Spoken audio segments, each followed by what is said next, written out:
Buy these products with the best deals and offers from the YouTube shopping list. Tap on the screen and click View Products to know more.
वैसे guys आज हमने 5 minute नहीं उससे ज़्यादा काफ़ी हमने liquid test perform कर लिया। जस्ट हम कुछ स्लो मोशन रिकॉर्ड कर रहे थे। एनीवेज लेट्स सी फ़ोन में क्या कुछ डैमेज हुआ नहीं हुआ है। देखिए at the moment phone properly working है और iQOO के फ़ोन का ट्रैक रिकॉर्ड अच्छा है। सिम ट्रे भी कम्प्लीटली ड्राई है और यहाँ पे भी ज़रा सा भी लिक्विड नहीं है।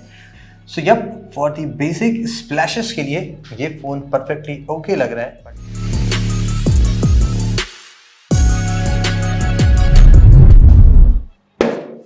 फ़ोन इंडिया में आप जो भी देखते हैं, जिस भी ब्रांड्स के देखते हैं, आप जानते हैं कि मोस्टली वो मेक इन इंडिया होते हैं और आप असेंबल इंडिया कह सकते हैं।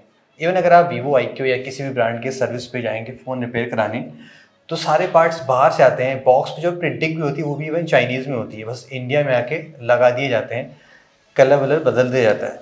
तो सेम फ़ोन बाहर दूसरे नाम से था, वही फ़ोन यहाँ पे ला के रीब्रांड करके दूसरे नाम से सेल किया जा रहा है। कहानी आप समझ गए मैं क्या कहना चाह रहा हूँ। एनीवेज यहाँ पे भी कंस्ट्रक्शन एक्सपेक्टेड होना चाहिए, कंप्लीट प्लास्टिक होना चाहिए वगैरह वगैरह सारी चीज़ें। बेंड में कितना सॉलिड है वो तो हम देखेंगे अभी। यहाँ पे सिग्नेचर बना देते हैं।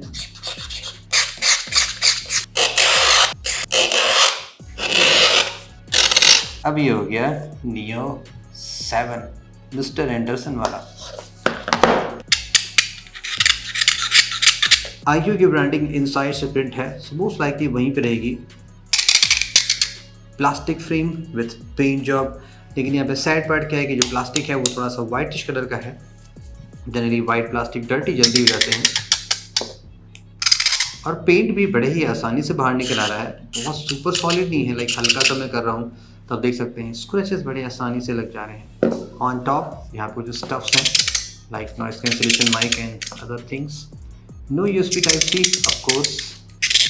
120 वॉट की सुपर क्रेजी चार्जिंग यहाँ पे दी जा रही है। That's amazing.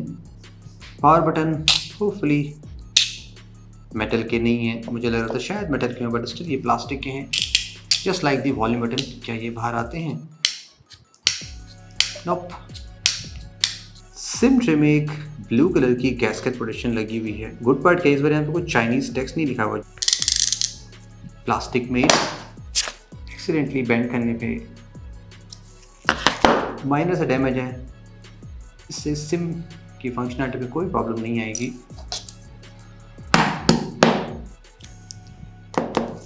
About the camera module, यहाँ पे देख के तो लग रहा है कि शायद मेटल कंपोनेंट यूज़ होना चाहिए। Neo OIS camera. LED flash अगर कटआउट सेपरेट होता है सो वहाँ से आप इसलिए गैस कर सकते हैं कि वहाँ पे ग्लास नहीं होगा, प्लास्टिक या मेटल ही होगा। यहाँ पे एक आइकॉनिक अमेजिंग 2 MP का कैमरा मिलता है जिससे आप 200 टाइम्स जूम करके मैक्रो शॉट ले सकते होंगे।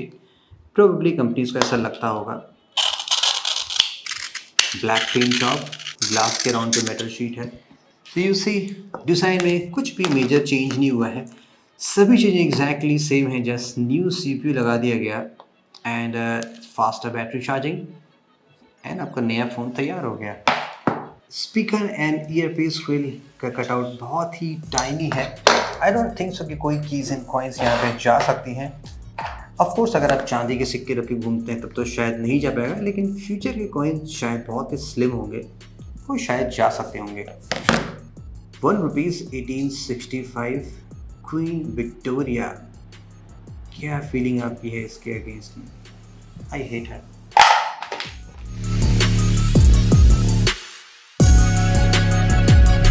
And about the glass quality, most likely यहाँ पे या तो आसाही या ड्रैगन ग्रीन ग्लास होना चाहिए जो वीवो IQ मोस्टली फ़ोन में यूज़ करती है, और could be it is Panda, I am not sure. अगर मुझे पता होगा तो मैं आपको बता दूंगा।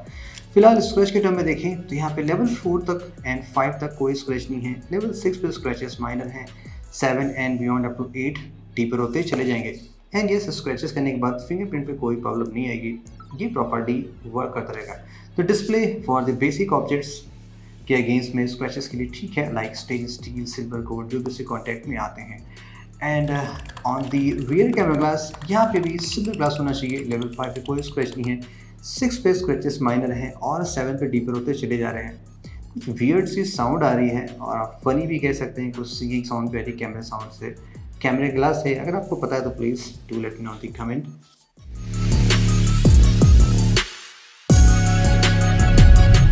Time for the burn test, let's find out कि एमोलेड डिस्प्ले कैसे रिएक्ट करता है against extreme heat and the fire.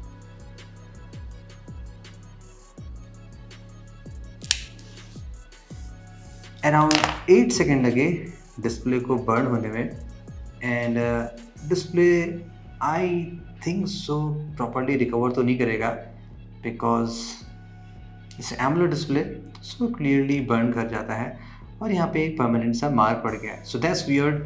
OnePlus 11 in compare to this काफ़ी ज़्यादा टाइम लगा।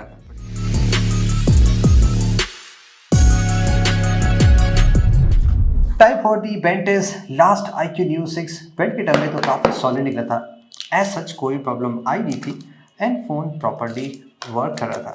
लेट्स चेक आउट क्या IQ Neo 7 इस टेस्ट को पास करता है कि नहीं करता है। फ़ोन प्रॉपर्ली वर्किंग है after the liquid test. In 3, 2, 1.